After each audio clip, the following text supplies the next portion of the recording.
നമസ്കാരം, FundEd360 പുതിയൊരു അധ്യായത്തിലേക്ക് സ്വാഗതം.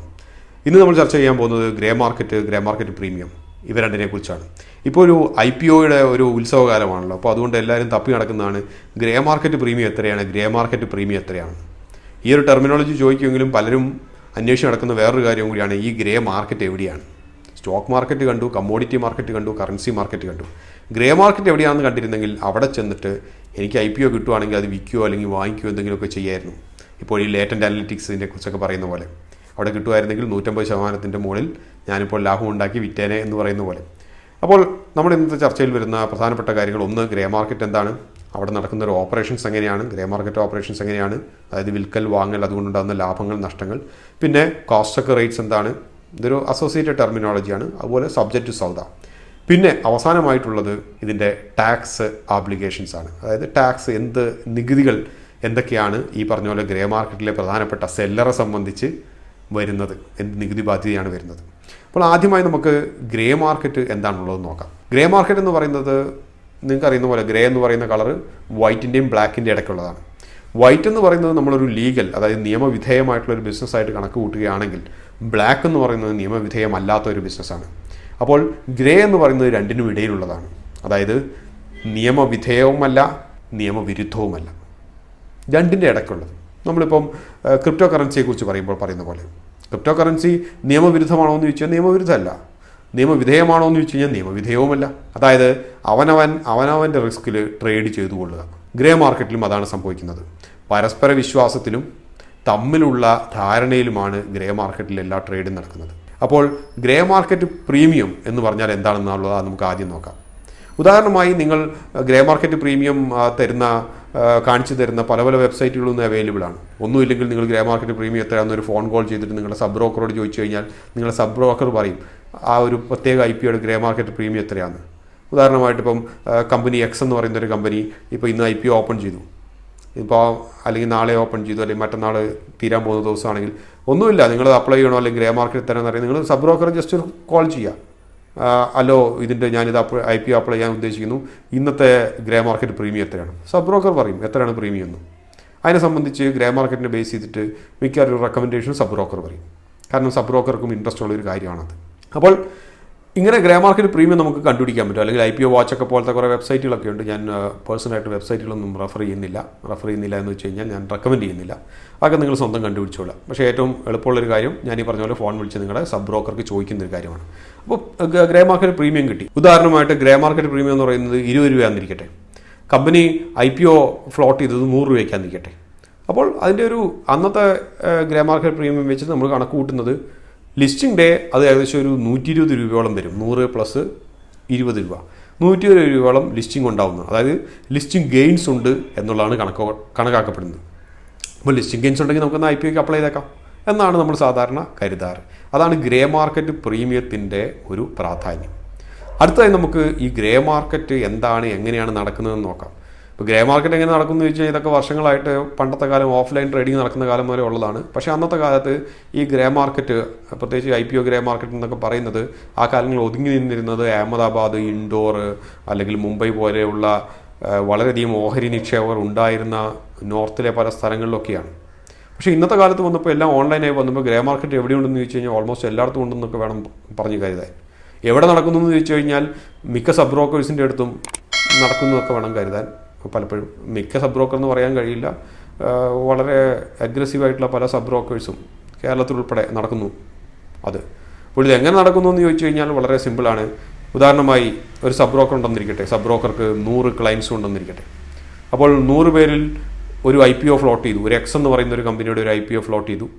അപ്പോൾ ആ IPOയ്ക്ക് 10,000 രൂപയാണ് മൊത്തം ലോട്ടിന് നിക്ഷേപിക്കേണ്ടതെന്നിരിക്കട്ടെ. നമ്മൾ IPOയ്ക്കകത്ത് നിക്ഷേപിക്കാൻ തയ്യാറായി വരുന്നവർ ഒരു 10% പേരൊക്കെ ഉണ്ടാവുകയുള്ളൂ, സാധാരണ വലിയ ഹൈപ്പൊന്നും ഇല്ലാത്ത IPO ഒക്കെ ആണെങ്കിൽ. അതായത് 100 പേരിൽ 10 പേർ മാത്രമേ IPOയ്ക്ക് അപ്ലൈ ചെയ്യൂ. സബ് ബ്രോക്കർ IPO അപ്ലൈ ചെയ്തു എന്ന് പറഞ്ഞ് റിമൈൻഡേഴ്സ് അയച്ചാൽ പോലും ചെയ്യില്ല. അപ്പോൾ ഈ 10 പേരൊഴികെ ബാക്കി 90% പേരും അല്ലെങ്കിൽ 90 പേരും അപ്ലൈ ചെയ്യില്ല. എന്തിനാണ് വെറുതെ ഫണ്ട് ബ്ലോക്കായി പോകുന്നതെന്ന് കരുതി.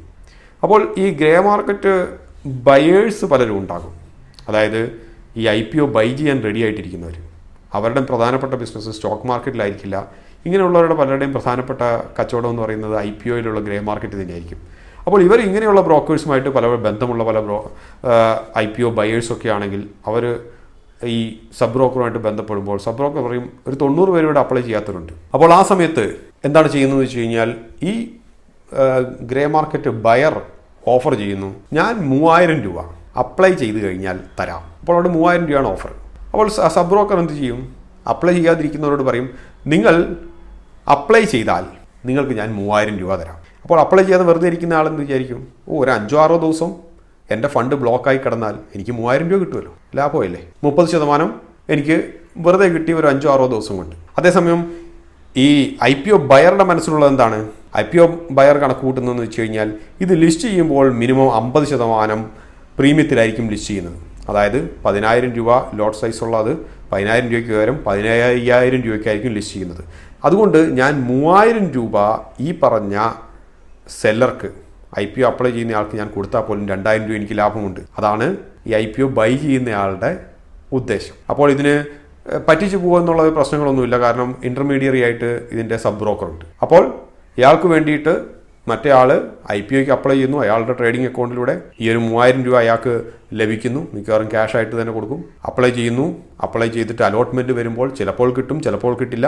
IPO ഗ്രേ മാർക്കറ്റ് ബയർക്ക് സംഭവിച്ച എന്താണെന്ന് വെച്ച് കഴിഞ്ഞാൽ ഇതൊരു കോസ്റ്റ് റേറ്റ്സിലാണെങ്കിൽ ഈ 3000 രൂപ അലോട്ട്മെൻറ്റ് കിട്ടിയാലും കിട്ടിയില്ലെങ്കിലും പോകും, തിരിച്ച് സെല്ലർ കൊടുക്കേണ്ട ആവശ്യമില്ല. അതാണ് ജനറലി കോസ്റ്റ് റേറ്റ്സ് എന്ന് പറയുന്നത്. എന്തായാലും പോകും, അത് അപ്ലൈ ചെയ്യാനുള്ള ഒരു ഗ്യാരണ്ടി ആയിട്ട് മാത്രം എടുത്താൽ മതി. അലോട്ട്മെൻറ്റ് കിട്ടുകയാണെങ്കിലോ, അലോട്ട്മെൻറ്റ് കിട്ടിക്കഴിഞ്ഞാൽ ഒന്നുകിൽ ലിസ്റ്റിംഗ് ഡേ തന്നെ സെല്ല് ചെയ്തിട്ട് ബാക്കിയുള്ള എമൗണ്ട് സബ് ബ്രോക്കറെയോ അല്ലെങ്കിൽ IPO ബയറെയോ ഏൽപ്പിക്കുക. അതായത് ലിസ്റ്റ് ചെയ്യുന്നത് 15000 രൂപയ്ക്കാന്നിരിക്കട്ടെ, ഇയാൾക്ക് 3000 രൂപയാണ്, 2000 രൂപ ഒന്നുകിൽ ഏൽപ്പിക്കാം, അല്ലെങ്കിൽ 5000 രൂപ ഒന്നും ഏൽപ്പിക്കാം, 3000 രൂപ തിരിച്ചു കിട്ടും. അപ്പോൾ ഇങ്ങനെയാണ് ഈ ഒരു ഗ്രേ മാർക്കറ്റിൽ ജനറൽ ആയിട്ടുള്ള ട്രേഡ് നടക്കുന്ന ഓപ്പറേഷൻസ്. ഇതിനകത്താണ് മറ്റൊരു കാര്യം സബ്ജക്റ്റ് ടു സൗദ എന്ന് പറയുന്നത്. അതായത് അതിൻ്റെ അകത്ത് വേറെ വ്യത്യാസമൊന്നുമില്ല, it's subject to some conditions. Condition എന്ന് വെച്ച് കഴിഞ്ഞാൽ വേറെ ഒന്നുമല്ല, അലോട്ട്മെൻറ്റ് കിട്ടിയാൽ മാത്രമേ ഈ പറഞ്ഞതുപോലത്തെ ബയറുടെ ഗ്രേ മാർക്കറ്റ് IPO ബയർ ഈ പറഞ്ഞ പൈസ തരൂ. കോസ്റ്റ് റേറ്റ്സ് പോലെ നിങ്ങൾക്ക് അലോട്ട്മെൻറ്റ് കിട്ടിയാലും കിട്ടിയില്ലെങ്കിലും പൈസ തരും എന്ന് പറഞ്ഞൊരു സ്കീമില്ല. അപ്പോൾ ഇതിൻ്റെ അകത്തുനിന്ന് നമുക്ക് ഗ്രേ മാർക്കറ്റ് പ്രീമിയം എങ്ങനെയാണ് ഇമ്പോർട്ടൻ്റ് ആയിട്ട് വരുന്നതെന്ന് വെച്ച് കഴിഞ്ഞാൽ കൂടുതൽ ലിസ്റ്റിംഗ് ഗെയിൻസ് പ്രതീക്ഷിക്കപ്പെടുകയോ ഭാവിയിൽ മുമ്പോട്ട് പോകുമെന്ന് ഉറപ്പുള്ളതിന് മാത്രമേ ഒരു ബയർ ഇതുപോലെ വരൂ. സ്റ്റോക്ക് മാർക്കറ്റ് പോലെയൊക്കെ തന്നെ, അതായത് മുകളിലേക്ക് പോകുമെന്ന് ഉറപ്പുള്ളതോ ഭാവിയിൽ മുകളിലേക്ക് പോകാൻ സാധ്യതയുള്ളതുമായിട്ടുള്ള സ്റ്റോക്കുകളിൽ മാത്രമേ കൂടുതൽ ബയേഴ്സ് വരൂ. അതുതന്നെയാണ് ഇവിടെയും സംഭവിച്ചത്. അതുകൊണ്ടാണ് ഗ്രേ മാർക്കറ്റ് പ്രീമിയത്തിന് ലിസ്റ്റിംഗ് പ്രൈസിൽ വളരെയധികം സ്വാധീനമുള്ളത്. ഇങ്ങനെയൊക്കെ ആണെങ്കിൽ നിങ്ങൾ മനസ്സിലാക്കേണ്ട ഒരു കാര്യം, ഇത് റിസ്കി അഫെയർ ആണ്, നിയമസാധുതയില്ല. 2 പേർ തമ്മിലോ 3 പേർ തമ്മിലോ ഉള്ള ഒരു വിശ്വാസത്തിൻ്റെ മുകളിൽ നടക്കുന്ന ഒരു പ്രക്രിയയാണ്. ഇതിൻ്റെ ഡിറൈവ്ഡ് ആയിട്ടുള്ള വേറെ പല ഓപ്പറേഷൻസും ഉണ്ടാകാം എന്ന് പറഞ്ഞാൽ ചില ഡെഡിക്കേറ്റഡ് ആപ്പുകൾ ഉണ്ടാകാം ഗ്രേ മാർക്കറ്റ് ഫ്ലോട്ട് ചെയ്തിട്ട് അത് ചെയ്യാൻ വേണ്ടിയിട്ട്. പക്ഷേ ഒരിക്കലും ഞാൻ ഇങ്ങനെയുള്ള ഓപ്പറേഷൻസ് ഒന്നും പ്രൊമോട്ട് ചെയ്യുന്നില്ല, എൻ്റർടൈൻ ചെയ്യുന്നില്ല, ഒരിക്കലും പ്രോത്സാഹിപ്പിക്കുകയുമില്ല. ഇതിൻ്റെ അകത്ത് മറ്റൊരു വലിയൊരു ക്യാച്ച് എന്താണ് ഈ കിടക്കുന്നതെന്ന് വെച്ച് കഴിഞ്ഞാൽ നിങ്ങളുടെ ടാക്സ് ഓബ്ലിഗേഷൻസാണ്. ഉദാഹരണമായി പറയുകയാണെങ്കിൽ നിങ്ങൾ 10000 രൂപയ്ക്ക് IPO ഒരു ലോട്ട് അപ്ലൈ ചെയ്തു, നിങ്ങൾക്ക് 15000 രൂപയ്ക്ക് ലഭിച്ചു. നേരത്തെ പറഞ്ഞതുപോലെ നിങ്ങളുടെ ക്യാപിറ്റൽ ഗെയിൻ അവിടെ 5000 രൂപയാണ്. ഇതിൻ്റെ ടാക്സ് നിങ്ങളാണ് പേ ചെയ്യേണ്ടത്. നിങ്ങൾക്ക് 3000 രൂപയാണ് നിങ്ങൾക്ക് ഇതിന് ലഭിച്ചത്, പക്ഷേ 5000 രൂപയുടെ ടാക്സ് നിങ്ങൾ പേ ചെയ്യണം, ക്യാപിറ്റൽ ഗെയിൻ. അപ്പോൾ അതും കൂടി കഴിച്ചിട്ടുള്ളത് മാത്രമേ നിങ്ങളുടെ ലാഭമായി പരിണമിക്കുന്നുള്ളൂ. അഥവാ ഈ പറഞ്ഞ ഇൻകം നിങ്ങളുടെ ഇൻകമിൻ്റെ ചോടെയാണ് ചേർക്കപ്പെടുന്നത്. അപ്പോൾ നിങ്ങൾ ഈ കാര്യങ്ങളെല്ലാം മനസ്സിലായി കാണുമെന്ന് കരുതുന്നു. മറ്റൊരു അധ്യായത്തിൽ നമുക്ക് വീണ്ടും കാണാം. അതുവരെ നന്ദി, നമസ്കാരം. Please subscribe and click on the bell icon for more videos.